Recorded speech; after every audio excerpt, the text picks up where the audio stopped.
ನಮಸ್ತೆ ಮಿತ್ರರೇ, ಇವತ್ತು ನಾವು ಮಂಗಳೂರು ಶೈಲಿಯ ನುಗ್ಗೆ ಸೊಪ್ಪಿನ ಪಲ್ಯವನ್ನು ಮಾಡೋಣ. ಈ ನುಗ್ಗೆ ಸೊಪ್ಪಿನ ಪಲ್ಯವನ್ನು ನಾವು ಈ ಕೆಂಪಕ್ಕಿಯನ್ನು ಹುರಿದು ಮಾಡ್ತೇವೆ. ತುಂಬ ಔಷಧೀಯ ಗುಣವನ್ನು ಹೊಂದಿರುವಂತಹ ಈ ನುಗ್ಗೆ ಸೊಪ್ಪು ಅಂದರೆ ಡ್ರಮ್ ಸ್ಟಿಕ್ ಲೀವ್ಸ್ನ ಪಲ್ಯ ಬಹಳ ಆರೋಗ್ಯದಾಯಕ. ಆದ್ದರಿಂದಾಗಿ ನಾವು ಕರಾವಳಿಯಲ್ಲಿ ಒಂದು ಪದ್ಧತಿ ಉಂಟು. ಈ ಗರ್ಭಿಣಿ ಸ್ತ್ರೀಯರಿಗೆ ಸೀಮಂತ ಮಾಡುವಾಗ ಇದರ ಪಲ್ಯವನ್ನು ನಾವು ಬಳಸ್ತೇವೆ. ಅಂದರೆ ಐರನ್ ಕಂಟೆಂಟ್ ಆಕೆಗೆ ಕಡಿಮೆ ಆಗಬಾರ್ದು ಎಂಬ ಉದ್ದೇಶ ನಮ್ಮ ಹಿರಿಯರಲ್ಲಿತ್ತು. ಹಾಗಾದರೆ ಈ ನುಗ್ಗೆ ಸೊಪ್ಪಿನ ಪಲ್ಯವನ್ನು ನಾವು ಹೇಗೆ ಮಾಡುತ್ತೇವೆ, ಏನೆಲ್ಲ ಸಾಮಗ್ರಿಗಳು ಬೇಕು ಎಂದು ನೋಡೋಣ ಅಲ್ಲವೇ ಮಿತ್ರರೇ? ಕರಾವಳಿ ಶೈಲಿಯ ನುಗ್ಗೆ ಸೊಪ್ಪಿನ ಅಂದರೆ ಡ್ರಮ್ ಸ್ಟಿಕ್ ಅದರದ್ದು ಸೊಪ್ಪಿನ ಪಲ್ಯ ಮಾಡಲು ಬೇಕಾಗುವ ಸಾಮಗ್ರಿಗಳು ಇಲ್ಲಿ ನೋಡಿ. ಈ ಸೊಪ್ಪನ್ನು ನಾನು ಚೆನ್ನಾಗಿ ತೊಳೆದು ಅದೆಲ್ಲ ಕಡ್ಡಿಗಳನ್ನೆಲ್ಲ ಬಿಡಿಸಿಟ್ಟುಕೊಂಡು ಚೆನ್ನಾಗಿದೆ. ಈಗ ನೋಡಿ, ಈ ಮಳೆಗಾಲದಲ್ಲಿ ಸೊಪ್ಪುಗಳಲ್ಲಿ ತುಂಬ ಹುಳ ಎಲ್ಲ ಇರ್ತದೆ. ಅದರಿಂದಾಗಿ ಸ್ವಲ್ಪ ಉಪ್ಪು ನೀರಿನಲ್ಲಿ ಹಾಕಿಟ್ಟು ತೊಳೆದ್ರೆ ಬಹಳ ಉತ್ತಮ. ಇಲ್ಲಿ ನೋಡಿ, ಒಗ್ಗರಣೆಗೆ ಬೇಕಾದದ್ದು ಸಾಸಿವೆ, 2 ಬ್ಯಾಡಗೆ ಮೆಣಸು, 1 ಚಮಚ ಉದ್ದಿನಬೇಳೆ, ಸ್ವಲ್ಪ ಈ ಬೆಳ್ಳುಳ್ಳಿ, ಒಂದು 4-5 ಪಾಟ್ಸ್, ಮತ್ತು ನಾನು ಹಲಸಿನ ಬೀಜವನ್ನು ತೆಗೆದುಕೊಂಡಿದ್ದೇನೆ ವೀಕ್ಷಕರೇ. ನೋಡಿದ್ದು ಹಲಸಿನ ಬೀಜ, ಇದರ ಸಿಪ್ಪೆ ತೆಗೆದು ಇದನ್ನು ಸಣ್ಣ ಸಣ್ಣದಾಗಿ ಈಗ ತುಂಡು ಮಾಡಿಟ್ಕೊಳ್ತೇನೆ. ನಾನು ಕ್ಲೀನ್ ಮಾಡಿ ಅದನ್ನು ಮತ್ತೆ ಯೂಸ್ ಮಾಡೋದು. ಮತ್ತು ಇಲ್ಲಿ ನೋಡಿ, 1 ಚಮಚದಷ್ಟು ನಾನು ಒಂದು 2-3 ಚಮಚಗಳಷ್ಟು ಅಕ್ಕಿ, ನಮ್ಮ ಕೆಂಪಕ್ಕಿಯನ್ನು ತೆಗೆದುಕೊಂಡಿದ್ದೇನೆ. ಇದನ್ನು ಸಹ ಈಗ ಅದನ್ನು ಹುರಿದು ಹಾಕಲಿಕ್ಕುಂಟು. ಸ್ವಲ್ಪ ತೆಂಗಿನ ತುರಿ, ಒಂದು 30 ಗ್ರಾಮ್ಸ್ನಷ್ಟು ತೆಂಗಿನ ತುರಿ, 1 ನೀರುಳ್ಳಿಯನ್ನು ಹೆಚ್ಚಿಟ್ಟುಕೊಂಡಿದ್ದೇನೆ ಇಲ್ಲಿ. ಮತ್ತು ಎಣ್ಣೆ, ನಾವು ತೆಂಗಿನ ಎಣ್ಣೆಯನ್ನು ಯೂಸ್ ಮಾಡೋದು. ಅದರಿಂದಾಗಿ ಸ್ವಲ್ಪ ತೆಂಗಿನ ಎಣ್ಣೆ, ಅದು ನಿಮಗೆ ಬೇಕಿದ್ದಷ್ಟು. ಹಾಗಾದರೆ ಹೇಗೆ ಮಾಡುವುದು ಎಂದು ನೋಡೋಣ ಅಲ್ಲವೇ ವೀಕ್ಷಕರೇ? ಮೊದಲು ಒಂದು ಬಾಣಲಿಟ್ಟು ಗ್ಯಾಸನ್ನು ಉರಿಸಿಕೊಳ್ಳೋಣ.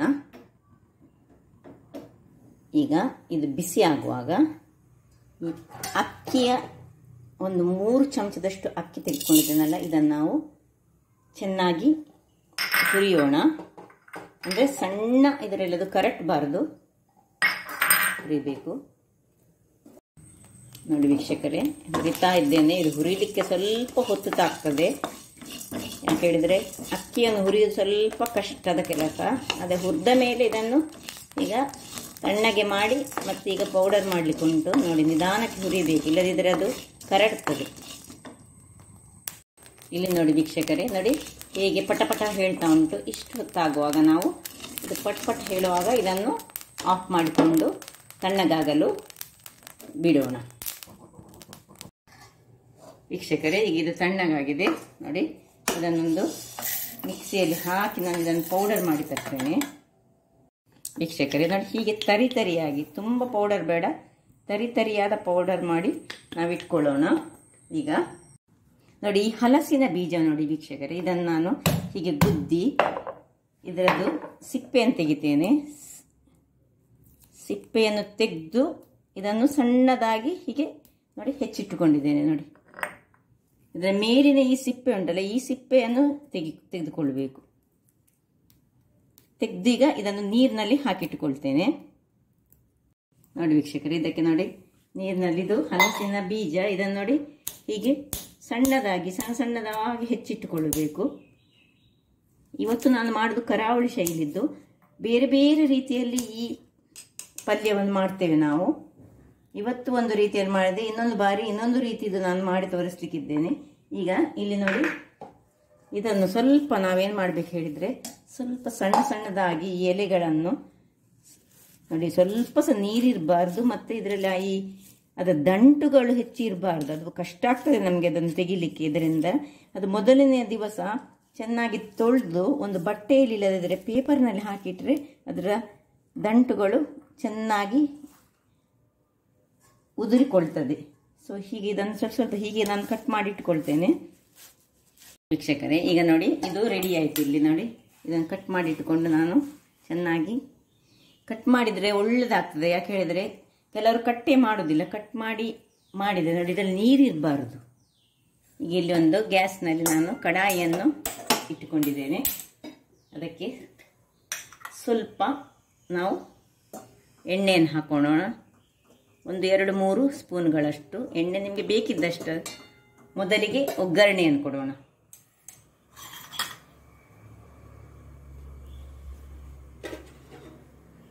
ಎಣ್ಣೆ ಬಿಸಿ ಆಯಿತು ನೋಡಿ. ಹೆಚ್ಚಿಟ್ಟ ಇದನ್ನು ಜಜ್ಜಿದ್ದೇನೆ. ಬೆಳ್ಳುಳ್ಳಿ ಒಂದು 4-5 ಹಾಕ್ಕೊಳ್ಬೇಕು, ಒಳ್ಳೆಯದಾಗ್ತದೆ. ಮತ್ತು ಸಾಸಿವೆ ಮತ್ತು ಉದ್ದಿನ ಬೇಳೆ, ಒಂದು 2 ಮೆಣಸು. ಬೇರೆ ಖಾರಕ್ಕೆ ನಾವು ಯಾವ ಮೆಣಸು ಹಾಕೋದಿಲ್ಲ, ಅದರಿಂದಾಗಿ 2 ಬ್ಯಾಡಿಗೆ ಮೆಣಸು ತೆಗೆದುಕೊಂಡಿದ್ದೇನೆ ನಾನು. ನಿಮಗೆ ಇನ್ನೂ ಸಹ ಹೆಚ್ಚು ಬೇಕಿದ್ರೆ ಹೆಚ್ಚು ತಗೊಳ್ಬೋದು. ಈಗ ಸ್ವಲ್ಪ ನೀರುಳ್ಳಿ, ಒಂದು ನೀರುಳ್ಳಿ, ಸಣ್ಣದಾಗಿ ಹೆಚ್ಚಿಟ್ಟ ನೀರುಳ್ಳಿ,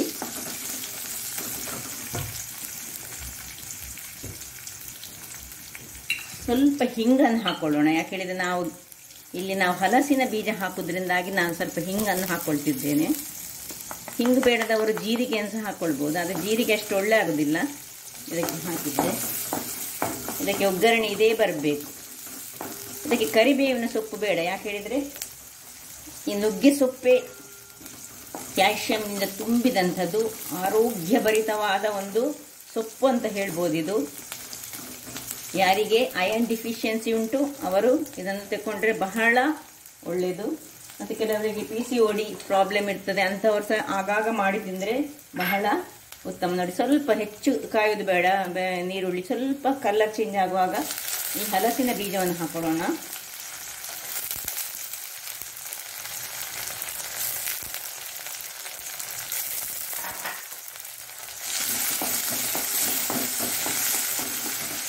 ಹಲಸಿನ ಬೀಜ ಹಾಕಿದ ಕೂಡ ಸ್ವಲ್ಪ ಉಪ್ಪನ್ನು ಈಗ ಹಾಕ್ಕೊಳ್ತಿದ್ದೇನೆ. ಈ ಹಲಸಿನ ಬೀಜಕ್ಕೋಸ್ಕರ ಒಂಚೂರು ಉಪ್ಪು,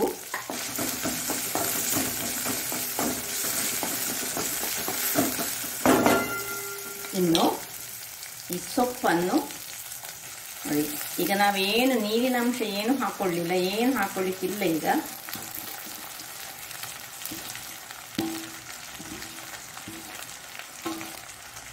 ಎಲ್ಲ ಹಾಕ್ಕೊಂಡು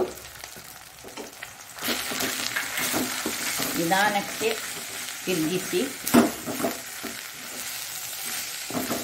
ಸ್ವಲ್ಪ ಎಣ್ಣೆಯಲ್ಲಿ ಅದು ಬಾಡಬೇಕು. ಬಹಳ ಸುಲಭ ಇದನ್ನು ಮಾಡೋದು. ಖಾಲಿ ಈ ಒಂದು ಸೊಪ್ಪನ್ನು ಹೆಚ್ಚಿಟ್ಟುಕೊಳ್ಳುವುದೇ ಸ್ವಲ್ಪ ಕಷ್ಟದ ಕೆಲಸ ಅಲ್ಲ. ಸ್ವಲ್ಪ ನಾಜೂಕಿನಲ್ಲಿ ಸ್ವಲ್ಪ ಪೇಷನ್ಸ್ ಬೇಕಾಗ್ತದೆ ಈ ಸೊಪ್ಪನ್ನು ಹೆಚ್ಚುವಾಗ. ಯಾಕೆಂದರೆ ಅದರ ದಂಟೊಂದು ಬಂದರೆ ಸ್ವಲ್ಪ ತಿನ್ನುವಾಗ ಸ್ವಲ್ಪ ಕಷ್ಟ ಆಗ್ತದೆ. ನೋಡಿ ವೀಕ್ಷಕರೇ, ಇಲ್ಲಿ ಹೀಗೆ ಆಗುವಾಗ, ಇಷ್ಟಾಗುವಾಗ ಈ ತೆಂಗಿನ ತುರಿಯನ್ನು ಸಹ ಹಾಕೊಳ್ಳೋಣ.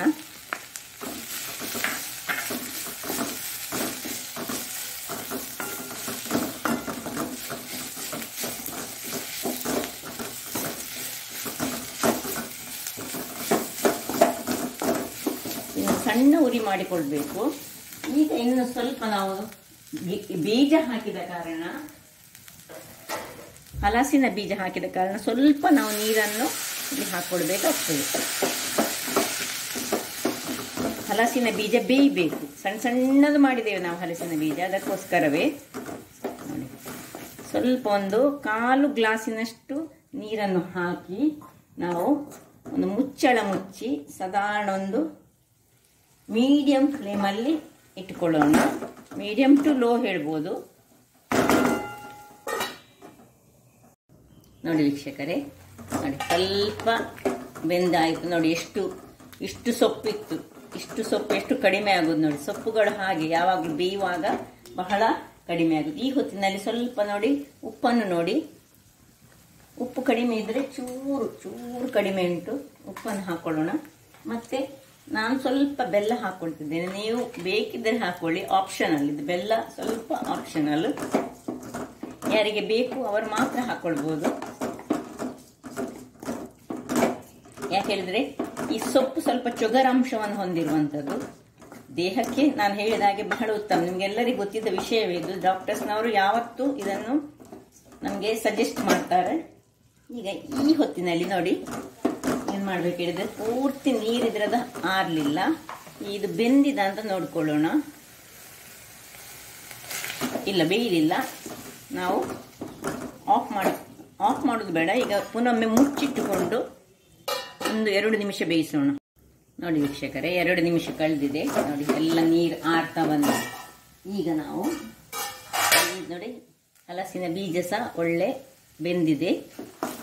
ಈಗ ಕೊನೆಯಲ್ಲಿ ನಾವು ಮಾಡಿಟ್ಟಂತಹ ಅಕ್ಕಿಯ ತರಿ ಹುಡಿಯನ್ನು ಸ್ವಲ್ಪ 1 ಚಮಚಗಳಷ್ಟು ಹೀಗೆ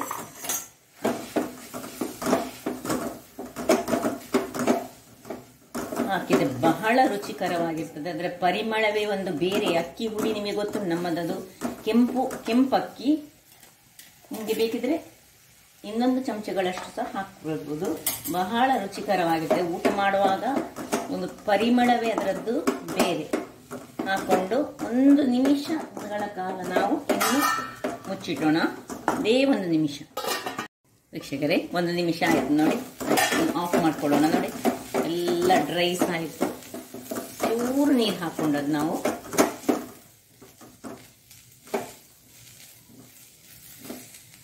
ಈಗ ಆಫ್ ಮಾಡ್ಕೊಳ್ತಿದ್ದೇನೆ. ಈಗ ಸರ್ವಿಂಗ್ ಟೈಮ್. ನೋಡಿ ಏನು ಚೆನ್ನಾಗಿ ಬಂದಿದೆ. ನೋಡಿ ಹೀಗೆ ಬಂದಿದೆ. ಅಷ್ಟೇ ರುಚಿಕರವಾಗಿರ್ತದೆ.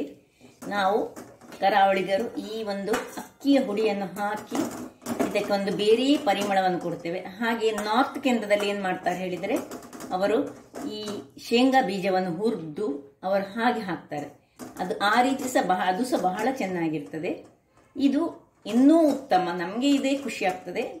ಇನ್ನೊಂದು ಬಾರಿ ನಾನು ಅದೇ ರೀತಿಯನ್ನು ಸ್ವಲ್ಪ ಅದರದ್ದು ಪ್ರಿಪರೇಷನ್ ಬೇರೆ ರೀತಿಯದ್ದು ಅದನ್ನು ಮಾಡಿ ತೋರಿಸ್ತೇನೆ ಇನ್ನೊಂದು ಬಾರಿ. ಸೊ ಇದು ಸಹ ಬಹಳ ಗಂಜಿ, ಊಟಕ್ಕೆ ಗಂಜಿ ಇದ್ರೆ ಸಾಕು. ಅದು ಸಹ ಕೆಂಪಕ್ಕಿಯ ಗಂಜಿ ನಮ್ಮ ಹತ್ರ ಇದ್ದರೆ ಬಹಳ ರುಚಿಕರವಾಗಿರ್ತದೆ. ಹಾಗಾದರೆ ವೀಕ್ಷಕರೇ ನೋಡಿ ಏನು ಚೆನ್ನಾಗಿ ಬಂದಿದೆ ನೋಡಿ. ನನ್ನ ಈ ಕುಕಿಂಗ್ ಚಾನಲ್ ನಿಮಗೆ ಇಷ್ಟ ಆದರೆ ಬೋಳೂರು ಸುವರ್ಣ ಚಾನಲನ್ನು ಲೈಕ್ ಮಾಡಿ, ಶೇರ್ ಮಾಡಿ ಹಾಗೂ ಸಬ್ಸ್ಕ್ರೈಬ್ ಮಾಡಿ. ನನ್ನ ಇನ್ಸ್ಟಾಗ್ರಾಮ್ ಪೇಜನ್ನು ಫಾಲೋ ಮಾಡಿ. ಧನ್ಯವಾದಗಳು.